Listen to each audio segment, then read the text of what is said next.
Pour ne rien manquer, abonnez-vous maintenant. Sud Radio Berkov dans tous ses états. Le face-à-face. Le face-à-face d'André Berkov avec Emmanuel Darl pour son livre « Ne touchez pas à nos enfants, masques, mesures sanitaires, vaccins anti-Covid-19, l'impact chez les enfants » aux éditions Books on Demand. Bonjour Emmanuel Darl. Bonjour. Alors Emmanuel Darl, vous êtes universitaire, vous êtes enseignant-chercheur au CNRS, membre du Conseil scientifique indépendant. Et le dit Conseil scientifique indépendant, vous allez nous expliquer ce que c'est, parce que les autres ne sont pas indépendants. Mais enfin, vous allez nous expliquer. Vous étiez hier au Parlement européen, avec toute une délégation. Pourquoi et qu'est-ce qui s'est passé ? Alors tout à fait, on était hier avec notamment Louis Fouché et Vincent Pavant, qui font partie également du Conseil scientifique indépendant, dans le cadre de l'International Covid Summit, en fait, qui est un congrès dans lequel en fait on évalue les données statistiques, mais également des protocoles de traitement pour rediscuter justement. Vous êtes nombreux, c'est international ? Oui, tout à fait. Il y avait notamment Robert Malone. Ryan Cole, plusieurs personnes qui ont pris position de par leur expertise. Et donc nous sommes adressés à plusieurs parlementaires européens pour montrer différents travaux, différentes analyses, une autre lecture de la lecture, on va dire, officielle. Et vous avez été reçu comment ? Alors nous avons été... On a été très bien reçus. Très bien reçus, oui. Oui, il n'y a pas eu. Alors, il n'y a pas eu foule de députés, clairement, mais le peu, en tout cas, que le nombre de députés était assez restreint. Ils étaient. Combien, une trentaine ? Non, même pas. Ah, vous avez la petite minorité, hein, c'est encore là, ouais. Tout à fait. Non, mais il y en avait en tout cas. Tout à fait, il y en avait, et ils ont été assez ouverts, et au contraire, ils étaient plutôt positifs et assez, on va dire, de notre côté. Attentifs, oui. Voilà, tout à fait. Oui, mais Madame Ursula von der Leyen a encore sa puissante majorité, hein, on est bien d'accord. Oui, tout à fait. Mais en fait, beaucoup disent d'ailleurs que le Parlement, on se demande quel est le rôle du Parlement européen, mais c'est une autre affaire. Et alors, vous, effectivement, vous avez, dès le début de la pandémie ou pandémie, appelons-le comme on veut, vous avez pris position et surtout vous avez écrit un livre très passionnant. D'ailleurs, le titre est très explicite, « Ne touchez pas à nos enfants ». Et vous dites dans la prière d'insérer, depuis janvier 2022, donc 1 an et demi presque, pas moins de 48 protocoles sanitaires scolaires se sont succédés, provoquant mal-être et souffrance chez les enfants et les adolescents. Et vous avez fait un livre, donc effectivement on peut dire, d'ailleurs tout le monde s'accorde à dire qu'on comprend que chez les personnes depuis 65 ans, 70 ans ou 80 ans, il y ait des problèmes, et s'il s'agit évidemment, on ne va pas les laisser sans soin, et puis le vaccin, on est pour, on est contre, c'est le problème, peut-être, il fait un bon trouve, disons, il corrige certaines choses, en tout cas sur les mots les plus... mais la chose, c'est les enfants, c'est les adolescents. Et on a bien vu que dès le début, d'ailleurs, même quand on ne savait pas quels étaient les effets de transmission et de protection, on a bien vu que l'histoire des enfants a quand même beaucoup heurté.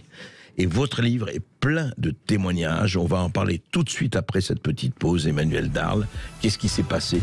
Qu'est-ce que vous avez recueilli ?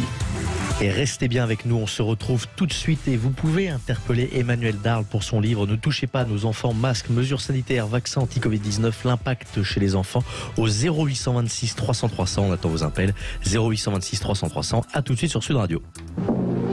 Ici Sud Radio. Les Français parlent au français. Je n'aime pas la blanquette de veau.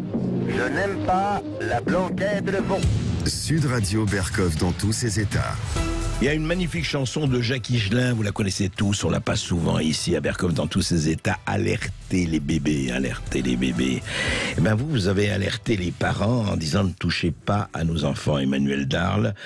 Alors, qu'est-ce qui s'est passé ? On va pas raconter toute l'histoire, mais sur les enfants, parce qu'on a dit, voilà, il faut vacciner tout le monde, hein, tous vaccinés, tous protégés, c'est le slogan partout, et on se rappelle très bien de la petite fille qui allait embrasser sa grand-mère, et on voyait cette vidéo assez hallucinante, la grand-mère se retrouvait intubée, donc c'était les petits-enfants qui empoisonnaient littéralement leurs grands-parents.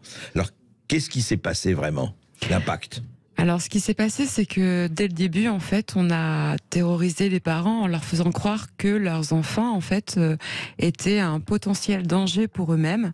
On les a surnommés comme étant des super spreaders, qui Vous voulez dire transmetteurs du virus, du corona.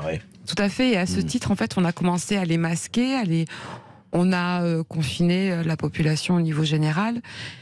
Mais et puis on a parlé après, on les a, en tout cas, il y a eu 50% des 12-17 ans qui ont été injectés. Mais est-ce qu'on a des chiffres précis? Parce que on vous dira, je ne veux pas faire l'avocat il ne s'agit pas de pro-vax ou anti-vax, mais on vous dit oui, mais enfin c'est une minorité infime par rapport aux milliards de gens qui se sont fait injecter, vacciner et qui n'ont pas de problème. Alors, au niveau des chiffres, on a des données assez précises. Si on veut comparer le bénéfice, le soi-disant bénéfice par rapport donc à la maladie elle-même. On voit que sur la même période, donc qui couvre, on va dire 2021-2022. D'accord. On a 324 hospitalisations d'adolescents âgés de 10 à 19 ans. A contrario, dans les données brutes de la NSM, on a 892 cas graves.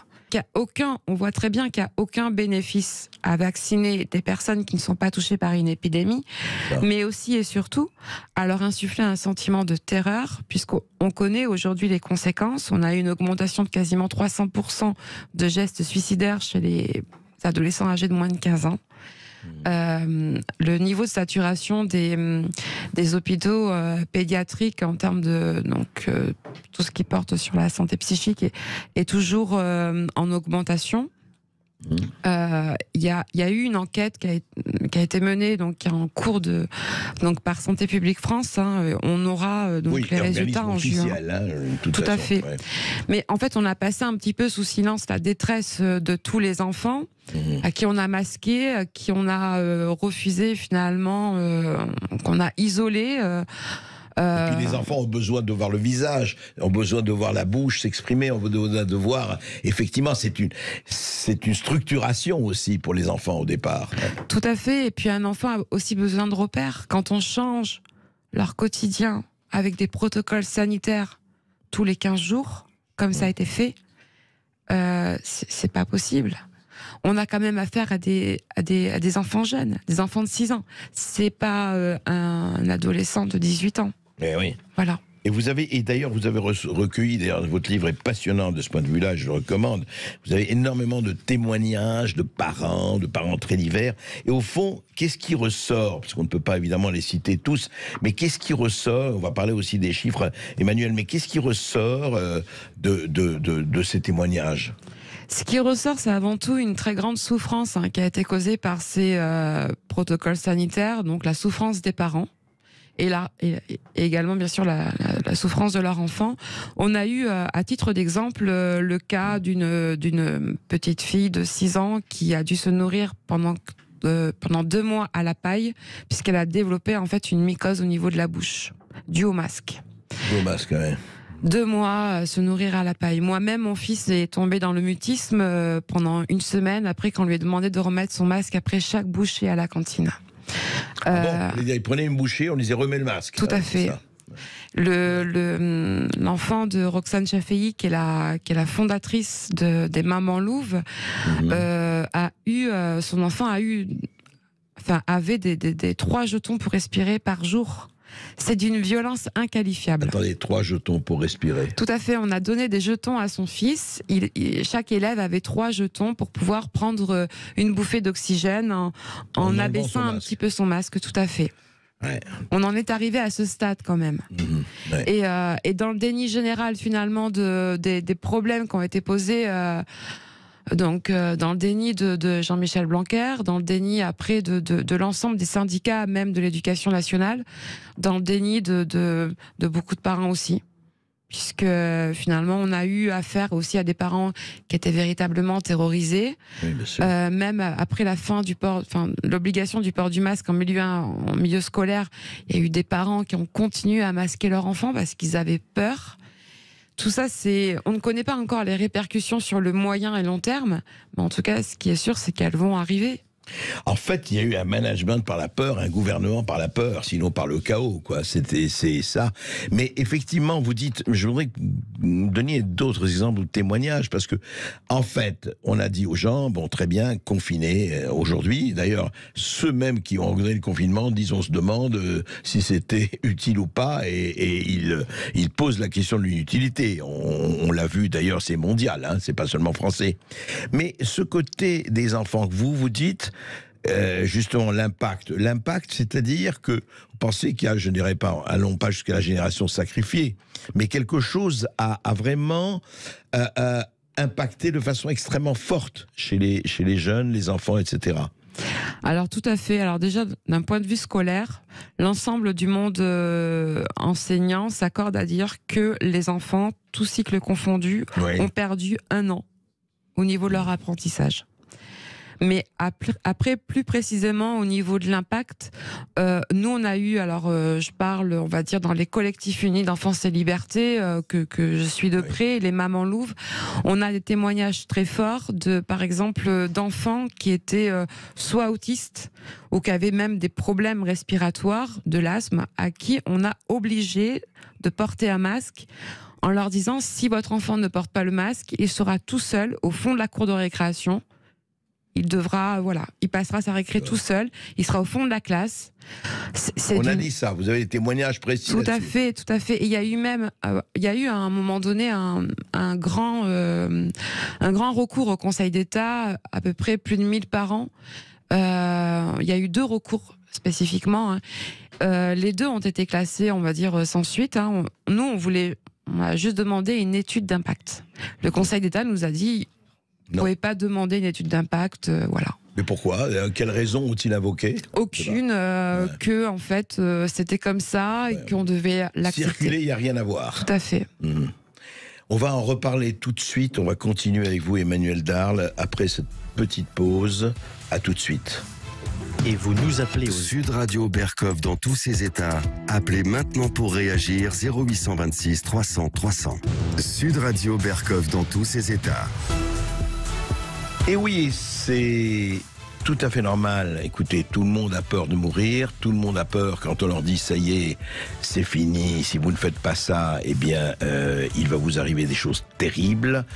Et je le dis, je le redis encore, qu'à un moment donné, je parle d'il y a 2 ans, on aurait dit aux Français, comme ailleurs, vous allez circuler à cloche-pied avec une petite plume quelque part, et bien je suis sûr que 3/4 de la population aurait circulé à cloche-pied avec une plume quelque part. C'est normal, on a peur. Alors Emmanuelle Darl, vous parlez de ce qui s'est passé aussi avec les enfants. L'impact chez les enfants, et très vite on a dit, mais attendez, la possibilité pour les enfants soit de recevoir, soit d'être contaminés, soit de contaminés, est proche de 0,00003%. On n'a pas tenu compte, tous vaccinés, tous protégés. Au fond, comment les gens ont vécu cette évolution de ce qui se passait jour après jour en 2020, 2021, etc. Alors, ce qu'on voit dans les chiffres, parce que je m'en tiens un peu aux chiffres, clairement, c'est que d'une part, cette épidémie, elle est très très contestée. Finalement, ce qu'on peut observer depuis les données de mortalité de Santé publique France, mais également au niveau international, ce qu'il y a les données sur World in Data ou d'autres bases, c'est que finalement, cette épidémie, elle a touché principalement les personnes de plus de 90 ans. Qui était 90 ans, vous dites. Tout à fait. Ah ouais, bien loin du système éducatif. Hein. La surmortalité, elle est présente chez les personnes de plus de 65 ans, avec un pic autour de 80, 85 ans. Surtout que l'espérance de vie est de 24 ans, ce qui est déjà... Tout à fait. En fait, c'était surtout des personnes qui étaient finalement en état d'extrême fragilité. À cela s'ajoute le protocole Rivotril que Pierre Chaillot a largement dénoncé. C'est ça. En fait, c'est la surmortalité dans les années précédentes. Le Covid, c'était ça. On mourait de grippe 15 000 personnes par an en France, grosso modo. Hein. Tout à fait. On n'a pas masqué, on n'a pas vacciné les enfants avec le vaccin anti-grippe, par exemple. On n'a jamais imposé quoi que ce soit aux personnes qui n'étaient pas fragiles. Il faut respecter la liberté. On peut se vacciner si on en a envie, mais il ne faut pas contraindre, bien sûr, et encore moins des enfants ou les terroriser, manipuler leurs parents pour leur faire accepter l'inacceptable, puisque derrière il y a aussi beaucoup une manipulation mentale, hein, une manipulation psychique à travers des processus pervers. Hein. Ariane Billeran en a beaucoup parlé. Comme par exemple, donnez quelques exemples de manipulation psychique. Tout simplement, quand vous arrivez tous les soirs à 19h pour faire un macabre décompte, vous insufflez une terreur chez les gens, vous les conditionnez. Et après, du coup, ils ont peur un petit peu de tout. Ils se mettent dans la tête que c'est un virus extrêmement mortel. Et qui plus est, quand vous manipulez les chiffres, parce que les chiffres ont été manipulés frauduleusement. Oui, il faut juste un mot, Emmanuel Darl. On a peut-être confondu les morts du Covid et les morts avec le Covid. Où il y avait d'autres mortalités, d'autres causes de mortalité. Tout à fait. Et c'est d'ailleurs pour ça que Santé publique France refuse l'accès aux données des mortalités par cause. Oui. Si on voulait comparer les décès et les vaccinations, ce qu'a demandé Laurent Toubiana, Pierre Chaillot et autres, ils les ont jamais eu, quoi. Secret défense. Tout à fait. Tout à fait, et ça aurait été des données intéressantes même depuis le départ pour voir ce qui se passe un petit peu au niveau de la mortalité en France, mais on nous refuse l'accès à ces bases. On a réussi nous à se procurer avec Vincent Pavant les données brutes de la NSM. Mais Emmanuel Darl, de ce point de vue-là, je me refais. Mais c'est vrai. Mais il y a quand même, faut le dire, ou alors vous allez me dire ça un peu plus tard. Il y a eu quand même encore une fois plusieurs milliards de personnes qui se sont faites vacciner, qui ne sont pas mortes. Bien sûr, mais et qui ne sont pas atteintes. Bien sûr, mais l'affaire du Mediator, c'est entre 1600 et 2100 décès. Aujourd'hui, dans les données brutes de la NSM, on en est à plus de 2800. Ouais. Le Mediator, c'est cette fameux scandale qu'il y a eu, effectivement, et qui n'est pas terminé. Mais vous dites en fait, au fond, ce que vous voulez aujourd'hui, c'est avec le Conseil scientifique indépendant, c'est de rétablir une certaine vérité et de dire est-ce qu'on va continuer comme ça parce qu'on annonce d'autres pandémies, enfin certains annoncent d'autres pandémies, est-ce que au fond aujourd'hui vous dites arrêtez non pas le délire mais dites les choses comme elles sont, donnez les vrais chiffres, donnez les vraies données, c'est ça? Tout à fait, on a besoin de transparence. On a besoin de transparence au niveau national, mais également au niveau européen, au niveau international même. On a besoin de pouvoir faire analyser les données brutes, les données brutes officielles par des enseignants-chercheurs comme nous sommes avec Vincent, indépendants et neutres, sans aucun conflit d'intérêt. Voilà, j'allais vous parler de cela, les conflits d'intérêt, oui. Est-ce que, à votre avis, c'est ce qui a joué aussi, je dirais, enfin, soyons clairs, Big Pharma et l'argent de Big Pharma, et on sait que ça sort par centaines de milliards, ça a joué un rôle non négligeable, à votre avis? Alors, nous n'avons pas de certitude à ce niveau-là, mais effectivement, on pense quand même, faut quand même se rappeler que les 400 000 morts annoncés par Emmanuel Macron, au départ, c'était suite à une simulation de Niall Ferguson, qui est donc un chercheur de... Le modélisateur, c'est ça? Tout à fait, et qui est financé par Bill Gates, qui a reçu 2,4 millions d'euros. Oui, bon, on peut être financé par Bill Gates et n'être pas un type complètement corrompu, mais enfin Tout à fait, mais c'est quand même Bill Gates quand même qui tient une bonne partie des rênes à l'OMS aussi, on le retrouve dans pas mal d'endroits assez... voilà. Et alors, à votre avis, oui, c'est vrai que les 400 000 morts, il a dit ça à Trump, il a dit ça à tout le monde, Ferguson. Il a fait la tournée des popotes en disant, ça y est, le monde est en train de mourir, enfin, ou presque.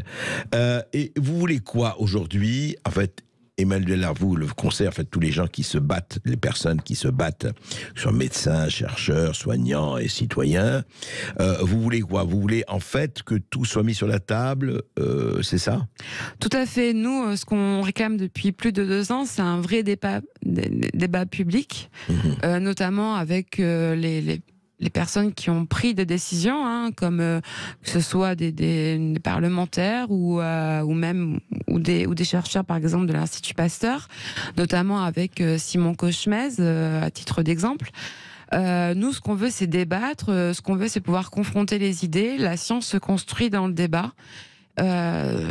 Et donc, nous demandons également plus de transparence, de reproductibilité, que les conflits d'intérêts, s'il y en a, qui doivent être mis sur la table et communiqués en amont, et pas découvrir comme par exemple on a pu découvrir que Karine Lacombe avait des conflits d'intérêts avec Gilead, etc. ou d'autres. Gilead, oui.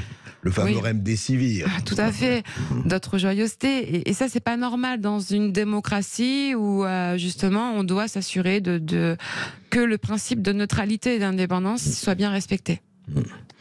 Eh bien, et effectivement, et on va voir si ce sera suivi, ça on le saura très très très vite. Et je crois que beaucoup d'auditeurs ont envie de vous interroger aussi. Emmanuel Darl fait démarrer sur ce problème qui nous a tous traumatisés, il faut le dire, pendant 2 ans et 3 ans, et c'est pas fini. Oui, vous avez la parole sur Sud Radio 0826 300 300 pour interpeller Emmanuel Darl, et on accueille Emmanuel de Pessac. Bonjour Emmanuel. Bonjour Emmanuel. Bonjour André, bonjour Emmanuel du coup, ouais. C'est un joli prénom. Moi je me permets de vous appeler, merci de me donner la parole. Moi je suis effaré sur l'attaque sur les enfants, que ce soit sanitaire ou que ce soit psychologique.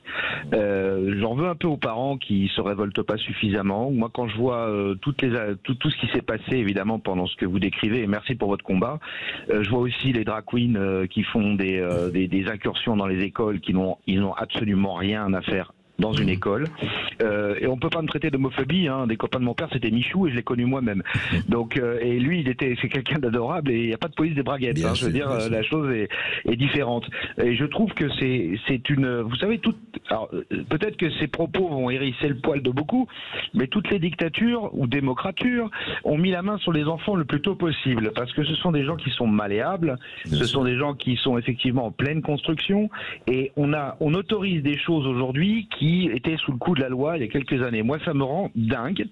J'ai des enfants qui sont grands maintenant, parce que j'ai une 50aine d'années, et pour vous dire, je ne suis même plus en envie, pour l'instant, évidemment j'en ai envie, qu'ils aient des petits-enfants aujourd'hui.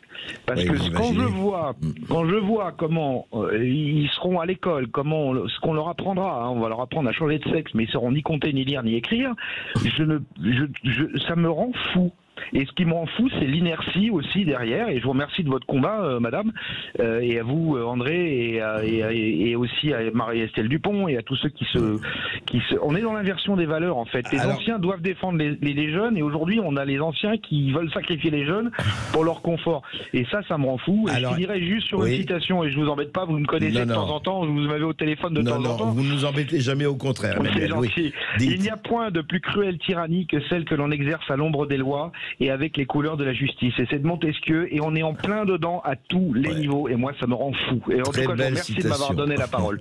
Et merci pour votre combat, continuez. Merci. Alors Emmanuel Darl, justement, Emmanuel qui se dit, mais qu'est-ce qui se passe à la niveau? Parce que c'est vrai qu'on a l'impression qu'il y a une espèce de mise en condition, je dis pas, on va pas parler de dictature, mais enfin, on a l'impression qu'on veut vraiment normaliser. Vous savez, la Tchécoslovaque, quoi. Normalisation, ça s'appelle. Alors, c'est plus, je pense, qu'une normalisation, hein. Il y a une sexualisation aujourd'hui des enfants dans les écoles. On fait intervenir des drag queens, etc. Des personnes qui relèvent plutôt de la société du spectacle. Hein. C'est la société du spectacle. Oui, c'est du show business. Et notamment, hier, on a été assez interpellés, puisque Vincent, en fait, donc, avait une exposition de photos au Parlement européen. Ouais. Et on est tombé, Vincent, en fait, est tombé sur une photo à caractère pornographique. Donc des hommes vraiment nus, avec on voyait tout, donc en sachant que le Parlement européen est visité aussi par des enfants. Oui, bien sûr. Donc on se demande finalement pourquoi on injecte autant de sexualité dans notre quotidien. Je repense également aux propos de Bruno Le Maire dans son soi-disant ouvrage. Mais ça, c'est un petit peu à côté, je sais bien, mais il y a cette volonté quelque part de... Non, mais le côté choisir son sexe à 7 ans, etc. etc. Enfin, de toute façon, c'est abominable. Un enfant se construit, pour sa construction, il a besoin de repères. Bien sûr qu'il va se poser des questions, on s'en est tous posé à un certain âge. Bien sûr. Mais il y a le temps pour ça. Ce qu'il faut, c'est d'abord privilégier les apprentissages. Vous pensez comme Emmanuel, ça a été un peu, je dirais pas, il lie la sexualisation avec ce qui s'est passé avec le Covid, et c'est pas complètement, effectivement... Non, ça va de toute façon dans la continuité. Puisque de toute façon, c'est l'ère du transhumanisme. Ouais. Tout est relatif pour aller... en tout cas, tout est aligné pour aller vers ça. Et... Oui, c'est intéressant. Vous voyez, il y a les injections, mais il y a aussi les implants. On pense aux implants bientôt pour l'homme augmenté ou l'être humain augmenté. Lucien. Vous avez la parole sur Sud Radio 0826 300 300. On se retrouve tout de suite. On ira à Saint-Giron chez Marthe. À tout de suite sur Sud Radio 0826 300 300. C'est Sud Radio. Les Français parlent au français. Je n'aime pas la blanquette de veau. Je n'aime pas la blanquette de veau. Sud Radio Berkov dans tous ses états. Vous êtes bien sur Sud Radio dans le face-à-face d'André Berkoff et vous avez la parole au 0826 300 300. On va à Saint-Giron avec Marthe. Bonjour Marthe. Bonjour Marthe. Bonjour. Bonjour. Bonjour. Ben moi, je vous appelais en fait parce que depuis le début, je me bats, j'essaye d'éveiller les consciences, de réveiller les gens. Donc, c'est vrai que je suis un peu isolée parce que les gens, ça passe pas sur BFM, donc automatiquement, ils ne te croient pas. C'est pas médecin, ils ne te croient pas. Donc, moi, mon fils devait rentrer dans un lycée professionnel à une demi-heure du domicile. Et comme je devais prendre le car, moi, j'ai dit le masque dans le car, le masque à l'école, le masque partout. J'ai dit non. Je voulais pas qu'il soit... Il a quel âge, votre fils ? Maintenant, il a 18 ans, parce que c'était il avait 15 ans à l'époque. D'accord. Et donc, j'ai été appelée parce qu'on me demandait ce que devenait mon fils. Bon, moi, je dis, je l'ai inscrit, je fais semblant qu'il allait rentrer, mais bon, je n'ai jamais voulu qu'il retourne à l'école, parce qu'après, entre eux, les enfants, bien sûr, ils se parlent, donc il aurait été influencé pour aussi la picouse, et ça, chez moi, c'est bon. Eux, ils sont pas trop réveillés, ils ont toujours été tous contre moi, mais je suis quand même arrivée à ce que personne ne la fasse. Ouais. Et du coup, comme je suis artisan, évidemment, j'ai eu la chance de ne pas être confinée. J'ai eu la chance de faire ce que je voulais, donc, et de parler beaucoup. J'ai beaucoup essayé de réveiller beaucoup de gens. Ouais.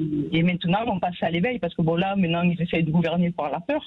Mais après, on sait très bien qu'il y a un combat, et que ça se passe, et qu'il faudrait que ça se passe sur BFM TV pour que les gens puissent comprendre, parce que sinon ils ne comprennent pas. Tu continues encore, il y en a beaucoup qui ne sont pas réveillés. Hein. Il y a des choses, il faudrait... Oui, mais Marthe, il faut leur dire qu'il n'y a pas que telle ou telle chaîne. Il y a les réseaux sociaux, il y a nous, il y a beaucoup d'autres. Hein. Il y a beaucoup de gens qui essayent de faire des choses un peu différentes. Il y en a, mais c'est très peu. Moi, je le vois très peu, même chez moi. Mais on est 8 dans la famille, mes frères et sœurs. Moi, j'ai un frère qui m'a dit que j'étais inconsciente de ne pas vacciner mes enfants et de ne pas vacciner, quoi. Et donc, on nous remet, on nous donne une étiquette de complotiste et puis c'est fini, quoi. Moi, j'ai perdu des clients aussi, parce que moi, ça fait 3 ans que je parle que de ça. Quand les gens me parlent de projet, moi, je leur parle de ça. Moi, je leur dis, le futur, il faut arrêter de penser au futur. Tout va s'écrouler. Réveillez-vous. Réveillez-vous. Mais c'est dur, parce qu'ils sont comme ça. Ils pensent et la retraite, ils pensent à droite, à gauche, alors que non, il faut penser maintenant, c'est l'instant présent. Bon, écoutez, j'espère quand même que, en tout cas, je suis même sûr que beaucoup, effectivement, se posent des questions comme vous et réagissent aussi. Encore une fois, chacun réagit comme vous. Moi, je prends pas parti sur le fond, vaccination ou pas vaccination. Ce que je prends parti, c'est qu'on s'enquête, on se demande ce qui se passe, qu'on ait l'esprit critique, qu'on regarde tous les avis et qu'on se fasse sa propre opinion. C'est votre vie, c'est vous qui choisissez votre vie, personne d'autre. Bien sûr. Voilà. Bien sûr. Emmanuel Darl. Oui, alors la responsabilité des médias, elle est énorme dans cette affaire, puisque on a véritablement assisté à une véritable, en tout cas, censure. Hein. On a censuré les chercheurs qui osaient porter une voix dissidente. Que ce soit, on a tenté de les décrédibiliser, on a Je rappelle aussi que les auditions de la commission d'enquête parlementaire sur les effets secondaires, les auditions ne sont toujours pas publiées. Les auditions de Toujours Christine pas publiées. Coton, toujours pas. Que ce soit les associations de victimes. Parce qu'au Sénat, il y a eu plusieurs auditions. Oui, tout à fait. Il y a eu, on a été auditionné avec Vincent Pavant. Il y a eu l'audition de Christine Coton, de plusieurs collectifs comme Vérity France, mais elles sont toujours pas publiées. Et puis il y a cette omerta dans les médias justement pour tenter de décrédibiliser toute forme de voix dissidente et notamment décrédibiliser des chercheurs. Sans aucun argument scientifique et ça pose vraiment la question aussi de l'indépendance et de la neutralité des médias aussi. Alors justement, moi je voudrais qu'on revienne peut-être expliquer aux éditeurs résistants de Sud Radio, au fond, qu'est-ce que c'est que la science? Parce que vous avez vu que des gens qui disent moi j'ai pris, effectivement, je suis vacciné, mais parce que je crois à la science. Et ceux qui ne se vaccinent pas, ce sont des anti-scientifiques. Et voilà, et c'est la querelle. Je ne veux pas rentrer là-dedans, mais c'est quoi? Comment on peut? Il faut qu'on reprenne. La science, c'est pas une religion, c'est pas des textes sacrés, c'est pas une vérité révélée qui ne bouge pas. Je veux dire, sinon on sera encore avant Pasteur. Comment peut-on, vous êtes chercheuse au CNRS, vous-même, Emmanuelle Dard et d'autres, comment définir ce qu'est une science, ce qu'est un mouvement scientifique, ce qu'est une création scientifique? Alors, c'est une vaste question. C'est vrai, mais c'est quoi la science? C'est la question, c'est le questionnement, c'est la discussion, c'est la recherche permanente. Parce qu'il y a les faits aussi, à un moment donné, il y a les faits. D'abord, la science, je crois qu'on pourrait, si on devait le résumer en quelques mots, ça serait d'abord l'art de douter. Puisqu'il n'y a pas de vérité, comme vous l'avez dit, à un instant T, et puis finalement, peut-être certaines vérités scientifiques à un instant T ne sont plus valables à un instant T plus 1, puisque la connaissance évolue. Mais je pense que ce qui différencie la science et le scientisme, c'est aussi la transparence, la reproductibilité. Montrer justement, quand on arrive à un résultat, montrer ouvertement et de façon reproductible par les pairs comment on y arrive. Si c'est un fait, ça doit être reproduit, effectivement, en laboratoire ou ailleurs. Tout à fait. Il ne doit pas y avoir de fraude. Il doit y avoir une méthodologie rigoureuse. Et donc voilà, je pense que... Et en fait, vous avez l'impression que beaucoup de gens n'ont pas observé, en France ou dans le monde, ce protocole-là. Bon, alors il y a eu l'affaire Lancetgate, et puis il y a eu aussi l'article du pass sanitaire de Bozzettial, co-signé par Simon Cochemez de l'Institut Pasteur. Alors c'était quoi? Rappelez l'affaire du pass sanitaire. On a beaucoup parlé du Lancet, mais rappelez l'affaire du pass sanitaire. Ouais. Alors ça a été le 12 fois plus, qui s'appuie sur un modèle de simulation en fait de type SIR, susceptible, infecté, rétabli, qui est un modèle épidémiologique utilisé notamment par Niles Ferguson. Et on s'aperçoit notamment dans le jeu d'équations que les auteurs, en fait, ajoutent, si vous voulez, ajoutent des choux, choux à des carottes pour aller calculer des poireaux. Enfin, pour résumer les choses, le système d'équation n'a pas d'unité homogène, en fait, quand vous faites des... Voilà.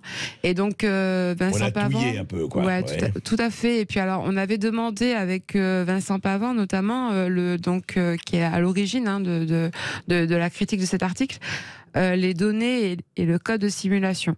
Et au départ, les auteurs refusaient de les fournir. Donc ça posait question, et puis après quand on les a obtenus, Vincent Pavant s'est largement penché sur cette question, et ce qui a conduit d'ailleurs à déposer une plainte pour faux et usage de faux. Ah oui, carrément, qu'il a déposé. Tout à fait. C'était à l'origine, d'imposer le pass sanitaire sans lequel on ne pouvait strictement rien faire. Ouais. Mais quand vous arrivez, alors c'est à la chercheuse quand vous arrivez à ce qu'un Jean Castex, le Premier ministre, disait attention, vous pourrez consommer un café dans les bars ou ailleurs assis, mais pas debout. Mais moi ça m'a posé une question presque sociologique, j'allais dire zoologique, sociologique, et debout, évidemment, vous voyez ce qui est très gros, mais quand vous êtes assis, le virus ne passe pas en dessous de 1,50 m. C'est quoi ça? Alors, moi, Non, mais- j'ai pas de mots. Bah, Ouais. c'est pour moi, là, on n'est pas dans la science, hein, clairement. Mais comment les gens ont pu écouter ça sans réagir? Ben c'est ça la question aussi. Parce que je pense que ils ont été beaucoup manipulés, comme on l'a dit tout à l'heure. À un moment donné, mais je crois qu'il y a aussi beaucoup de gens qui ont quand même rigolé. Il y a eu plusieurs infographies qui ont circulé avec le virus qui passait au-dessus de la tête. Enfin, c'était quand même ubuesque. Hein. On a assisté comme ça à des mesures qui étaient totalement incohérentes. Et toutes les personnes qui dénonçaient ces incohérences ont été taxées de complotistes. Ouais, c'est c'est juste ça. de remettre du bon sens. Et la science, c'est avant tout aussi beaucoup de bon sens. C'est clair, c'est clair. La science est aussi beaucoup de bon sens. Et je crois que effectivement, il faut avoir beaucoup de bon sens pour ne pas toucher à nos enfants. Ce que vous avez écrit, Emmanuel Darl. Et encore une fois, vraiment, soyez alertez non seulement les bébés, mais alertez aussi les parents. Merci beaucoup, chers auditeurs, d'être toujours aussi nombreux à nous écouter. Et merci à Emmanuel Darl pour son livre « Ne touchez pas à nos enfants, masques, mesures sanitaires, vaccins anti-Covid-19, l'impact chez les enfants », édité chez Books on Demand. Tout de suite, l'émission de Brigitte Lahaye. À tout de suite sur Sud Radio.